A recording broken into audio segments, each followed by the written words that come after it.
Bonjour tout le monde et bienvenue à ce point de presse du Parti vert du Québec. Aujourd'hui, on a une grande annonce à faire en vue de l'élection provinciale de 2026. Une des premières priorités du Parti vert du Québec dans cette élection, c'est de réduire les loyers. Et partout à travers le Québec, les gens ont de plus en plus de difficultés à joindre les deux bouts. On a des gens qui vivent des augmentations très importantes de loyers. On a une explosion dans le nombre de cas pour loyers impayés devant le tribunal administratif du logement. On a des gens qui sont de plus en plus endettés, des gens qui sont forcés à payer parfois 2 000 $ par mois pour avoir un logement. Et le Parti du Québec, on croit que le logement devrait être un droit inscrit dans la charte des droits de la personne. Et dans la situation actuelle en politique québécoise, tout le monde parle de l'abordabilité. J'ai entendu des discours de la part de tous les partis politiques en disant qu'ils veulent venir en aide aux personnes qui n'arrivent pas à payer le loyer d'épicerie et qui sont en train de vivre vraiment une crise économique d'inflation. Mais pourtant, les solutions mises de l'avant par les autres partis incluent toutes une augmentation de loyer. Et le Parti vert du Québec, on croit qu'au contraire, il faut réduire les loyers. Donc, on propose de réduire les loyers par 5 par année pour chacune des 4 prochaines années. Le gouvernement du Québec fixe déjà le pourcentage d'augmentation qui est permis. Donc, nous autres, on veut avoir, pas au lieu d'une augmentation, on peut avoir une réduction qui est mandatée. Et le but derrière ça, bien sûr, c'est de vraiment alléger le fardeau fiscal des gens, mais aussi de réduire la valeur immobilière parce que le Québec est en train de faire face à une crise du logement où les prix des immeubles sont de plus en plus chers grâce en grande partie à la spéculation, puis des gens qui pensent que le loyer va toujours augmenter année après année. Donc, les propriétaires sont en train de payer des immeubles trop chers.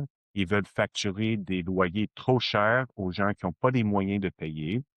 Puis, on doit absolument utiliser les leviers du gouvernement pour contrer ce phénomène. Si le Québec ne pose pas des actions pour euh, réduire la valeur du parc immobilier, on va se ramasser dans une situation semblable à Détroit en 2008, où les banques ont donné des prêts à des personnes pour acheter des propriétés à des valeurs gonflées et finalement, il y a eu beaucoup de propriétaires qui n'arrivaient pas à payer l'hypothèque et ça a causé vraiment une chute du marché, puis toute une crise économique derrière ça. Donc, le Québec se dirige en ce moment vers le même mur. Et c'est pour ça qu'on peut utiliser les leviers de l'État pour réduire le loyer, donner un peu d'oxygène aux personnes qui en ont besoin et prévenir une crise majeure dans les prochaines années où la valeur immobilière va être simplement tellement élevée qu'il n'y a pas personne qui va être capable de payer son loyer. Les gens qui travaillent à temps plein, même au salaire minimum, devraient avoir le droit à un logement, devraient être capables de joindre les deux bouts, devraient être capables de payer une épicerie. Et malheureusement, malgré tous les beaux discours sur l'abordabilité qu'on entend vraiment de tous les partis politiques, de gauche comme à droite, le Parti vert du Québec, on est le seul parti avec une solution qui vise à réellement corriger le problème en réduisant les loyers.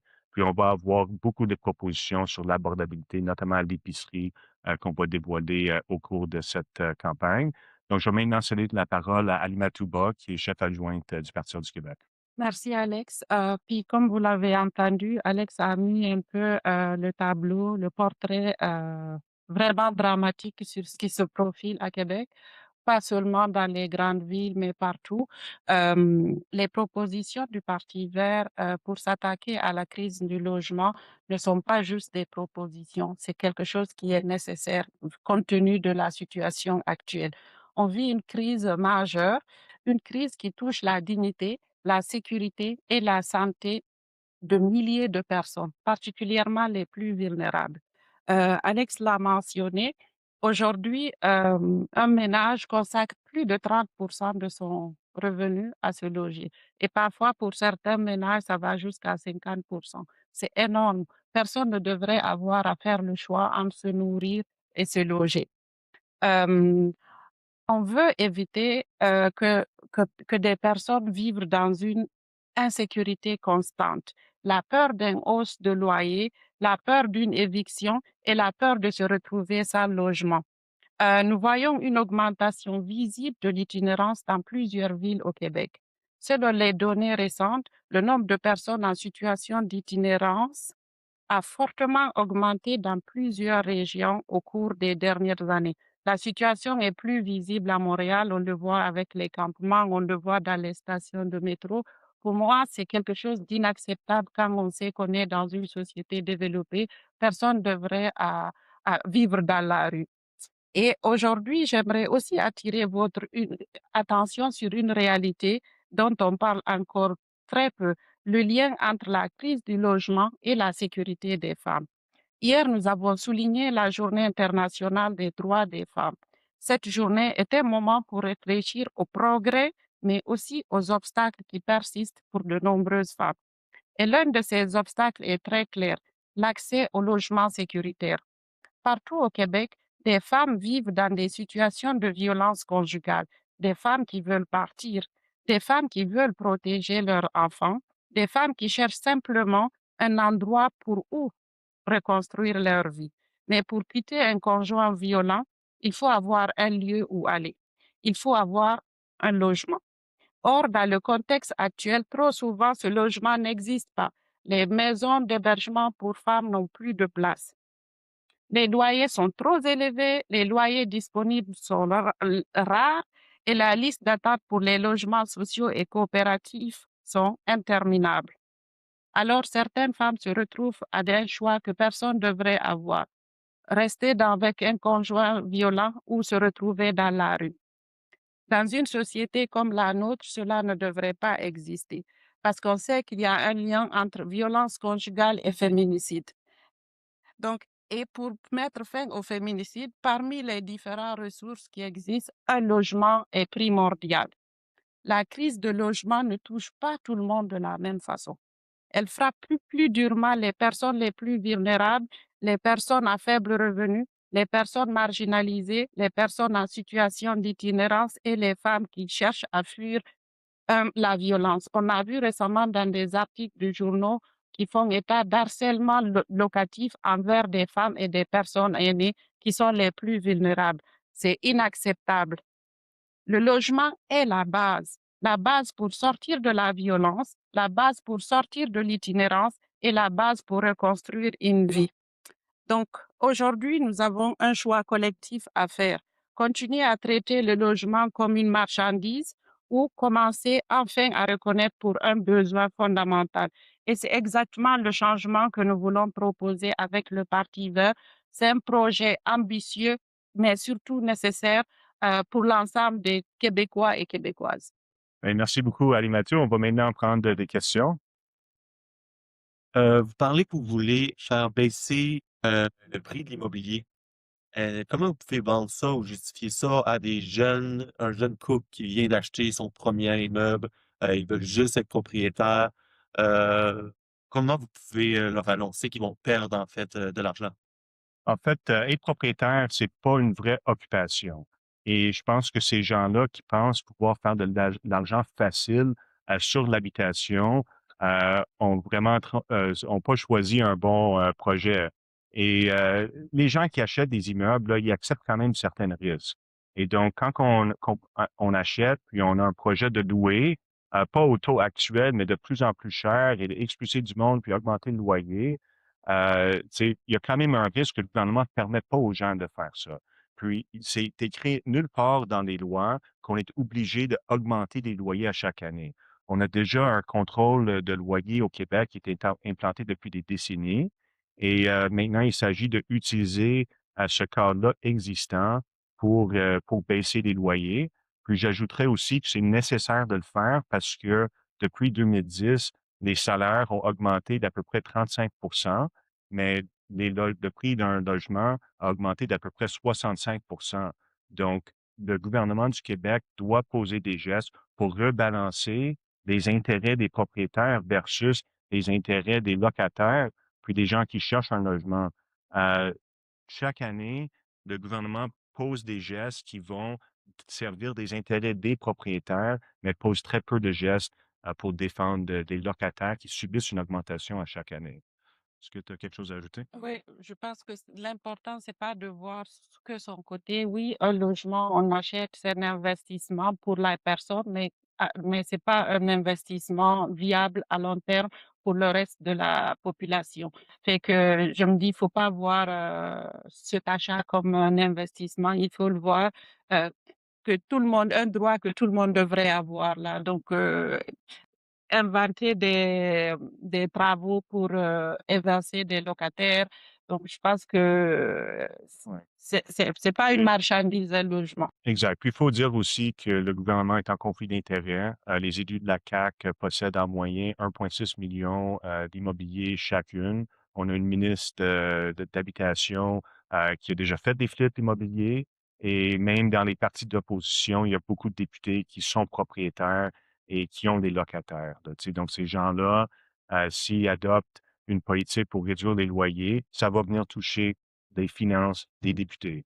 Et c'est pour ça, parmi les problèmes, puis parmi les raisons, que les décisions du gouvernement reflètent constamment les intérêts des propriétaires.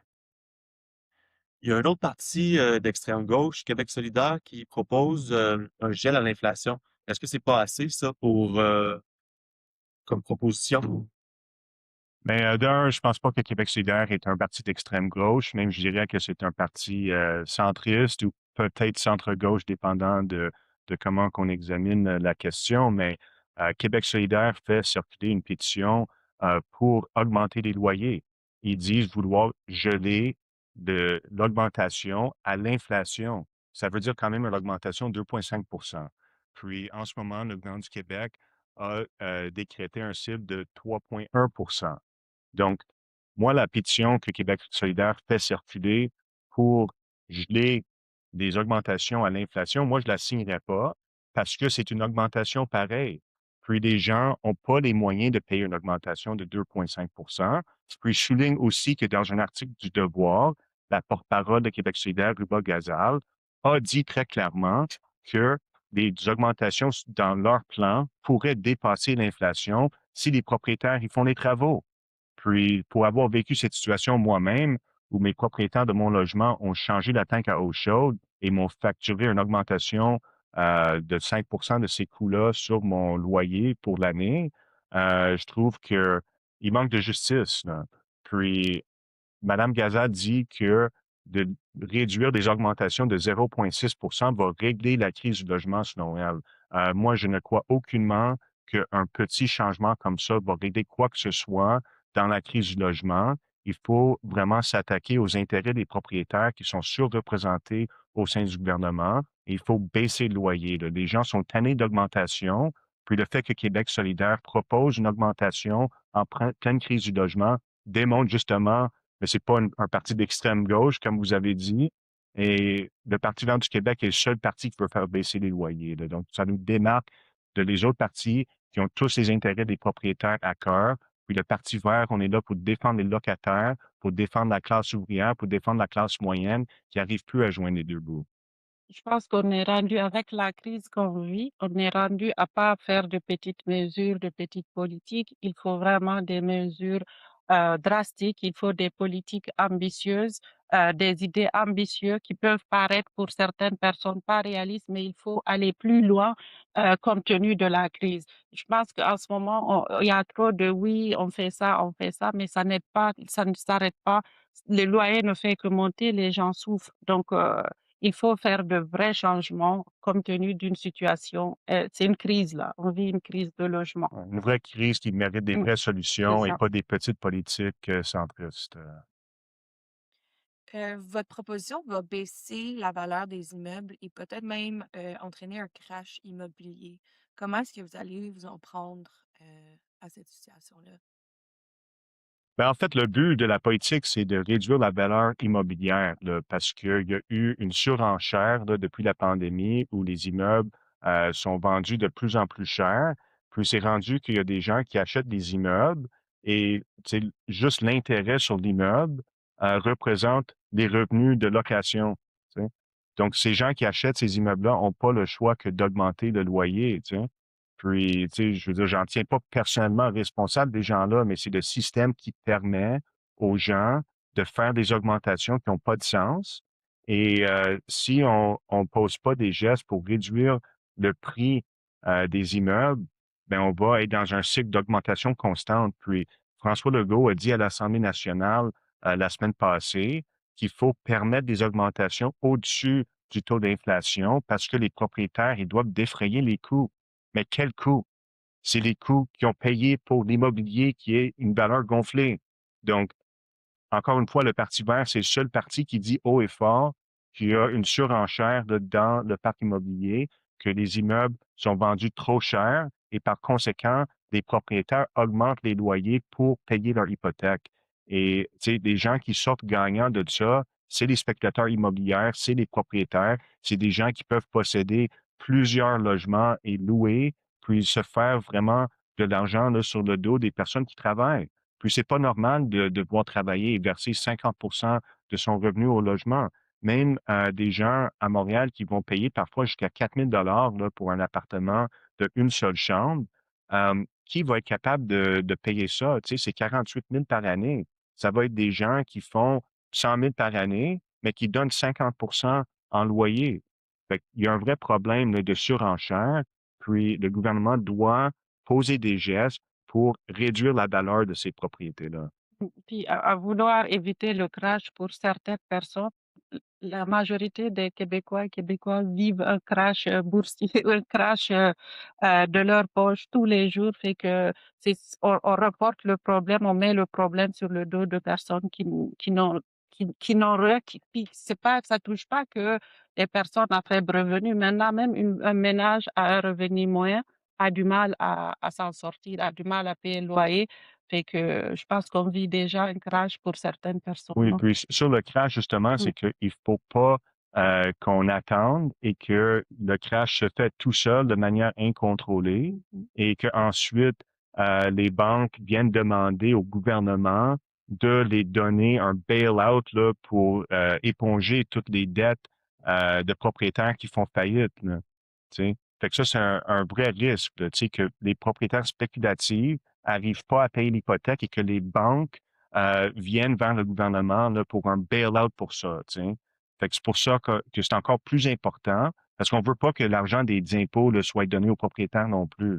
Fait que c'est important de poser des gestes importants dès maintenant pour éviter une situation où le gouvernement du Québec doit donner de l'argent public aux banques là, pour éponger cette crise hypothécaire. Au Parti vert, votre focus, c'est surtout l'environnement. Pourquoi, là, vous décidez de vous positionner sur des mesures de justice sociale comme ça, sur l'habitation? C'est quoi le rapport avec l'environnement? Ben, en fait, le Parti du Québec, c'est un parti qui porte beaucoup d'attention à l'environnement, mais aussi à la justice sociale. Contrairement à un groupe écologiste, le Parti du Québec, c'est quand même un parti politique. On a des positions sur l'ensemble des enjeux. J'invite les gens à aller voir le programme, là. Je pense qu'il n'y a pas un sujet au Québec, en politique québécoise, où on n'a pas une position. Puis maintenant aussi, on voit que l'abordabilité, c'est parmi les plus importants enjeux au sein de l'électorat. Et bien sûr, c'est impossible pour les gens de militer pour l'environnement ou de dépenser de l'argent pour respecter l'environnement quand ils arrivent à pas à joindre les deux Mmh. bouts, là, tu sais. Quand les gens ils doivent travailler 2 emplois et travailler de la semaine et la fin de semaine, mais ils vont pas être disponibles là, pour venir manifester pour l'environnement, là. Tu sais, donc, si on veut s'attaquer aux problèmes fondamentaux de la société comme l'environnement, mais les gens, ils doivent quand même avoir un toit, là, tu sais. Puis Mmh. c'est beaucoup plus difficile de parler de l'environnement puis de convaincre des gens que c'est une cause importante quand ils n'arrivent pas à payer l'épicerie et n'arrivent pas à trouver un toit. Mmh. Puis moi, je vois il y a un lien, important entre environnement et justice sociale. Même quand tu fais l'épicerie pour acheter dans les marchés locaux ou pour, faire des achats bio et autres, il faut avoir les moyens. Je pense qu'il faut avoir les moyens de ses ambitions, un peu comme l'a dit Alex, si on veut s'impliquer pour l'environnement ou juste faire des choix éclairés, ça prend des moyens là. Donc pour moi, la justice sociale et environnement sont intrinsèquement liés et on ne peut pas, en tant que parti de gauche, oublier aussi des personnes, qui font, face à beaucoup, beaucoup de défis et d'injustices en ce moment dans le monde. Pour ce qui est d'un point de vue électoral, d'une stratégie électorale, vous seriez pas mieux d'y aller de façon plus modérée, de pas arriver avec des mesures radicales dignes de l'Union soviétique comme ça? Ben, en fait, est-ce que cette position-là est si radicale que ça? Tu sais? Parce que en ce moment, on a des partis politiques à l'Assemblée nationale qui ont un point de vue radicalement en faveur des propriétaires, qui souhaitent augmenter le loyer en pleine crise du logement. Donc, est-ce que c'est réellement radical de réduire de 20 les loyers là, sur une période de 4 ans et de chercher à baisser la valeur immobilière? Tu sais, moi, je pense pas que c'est radical, là. Ce qui est radical, c'est l'augmentation de loyer en crise du logement. On a parlé tout à l'heure que les salaires depuis 2010 ont augmenté de 35 alors que le loyer de 65. Est-ce que c'est radical d'avoir une baisse de loyer pour cadrer ça, ou est-ce que c'est radical de continuer à creuser le fossé, puis de rendre les loyers encore moins abordables, là? Je veux dire, tu sais, moi, je trouve pas que notre position est radicale. Au contraire, je trouve que la position des autres est radicale. Si on avait plus de positions radicales comme ça, le monde se porterait mieux. C'est trop. D'autres questions? Non?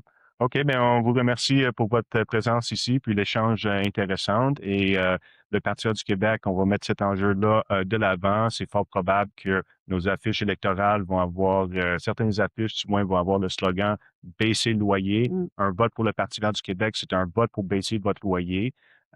Et on va continuer à frapper sur cet enjeu-là pendant toute la campagne électorale. Et le Parti vert du Québec, on est le seul parti à réellement défendre la classe ouvrière, la classe moyenne et le seul parti qui ose dire qu'il faut baisser le loyer. Merci. Merci.